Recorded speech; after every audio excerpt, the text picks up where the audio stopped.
ஆண்டவராகிய இயேசு கிறிஸ்துவின் இணைய நாம் மைப்படுவதாக இந்த காலை வேளையிலே உங்கள் யாவரையும் சந்திப்பதிலே மிகுந்த சந்தோஷம். இந்த ஒரு வாரம் எப்படி போச்சு உங்களுக்கு? ஏசப்பா ரொம்ப அழகாக அவங்களை நடத்தியிருப்பார்னு விசுவாசிக்கிறேன். இந்த மாதம் தொடக்கும் போதே ஏசப்பா உங்களுக்கு கொடுத்த வாக்குத்தத்தம், நீங்கள் பயமில்லாது இருப்பீர்கள். ரொம்ப அழகாக ஆண்டவர் சொல்கிறார், திகிலுக்கு நீங்கள் தூரம் ஆவீங்கன்னு சொல்கிறார். இந்த காலை வேளையில் அந்த பயமில்லாது இருப்பீங்கன்னு சொன்னால் அதே ஏசப்பா நீங்கள் உங்களை பார்த்து சொல்கிறாரு. 138ஆம் சங்கீதத்தினுடைய கடைசி வசனம் சொல்கிறது, கர்த்தர் எனக்காக யாவையும் செய்து முடிப்பார் அப்படின்னு சொல்றாரு.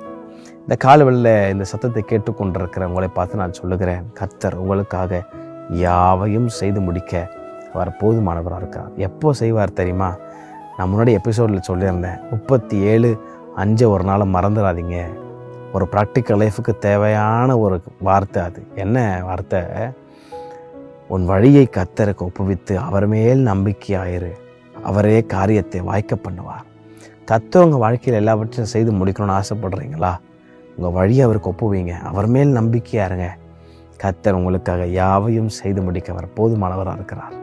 இந்த காலவெளியில் அப்படியே உங்களை ஆஸ்வதிக்கிறேன். நீங்கள் ஆசைப்பட்ட இருதயத்தில் வேண்டிக் கொண்ட காரியங்களை நீங்கள் உங்கள் விருப்பத்தின்படியே கர்த்தர் அதை செய்து முடித்து உங்கள் வாழ்க்கையில் மிகுந்த சந்தோஷத்தை உண்டு பண்ண என் தேவாதி தேவன் போதுமானவராக இருக்கிறார். இந்த நாள் முழுவதும் நீங்கள் அறிக்கை பண்ண வேண்டிய வார்த்தை, என் வழியெல்லாம் நான் உங்களுக்கு ஒப்புக் கொடுக்கிறப்ப தாங்கப்பா என்னை அர்ப்பணிக்கிறேன்னு சொல்லி பாருங்கள். உங்களுக்காக யாவையும் கர்த்தர் செய்து முடிப்பார்.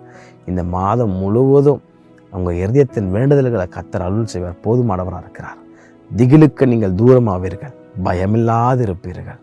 காரணம், உங்களுக்காக யாவையும் செய்து முடிக்கிற ஆண்டவர் உங்கள் பட்சத்திலிருந்து உங்களுக்காக வழக்காட பராக்கிரமம் செய்ய அவர் போதுமானவராக இருக்கிறார் என்பதில் எந்த சந்தேகம் இல்லை. கர்த்தர் தாமே உங்களை ஆஸ்வதிப்பாராக. ஆமென்.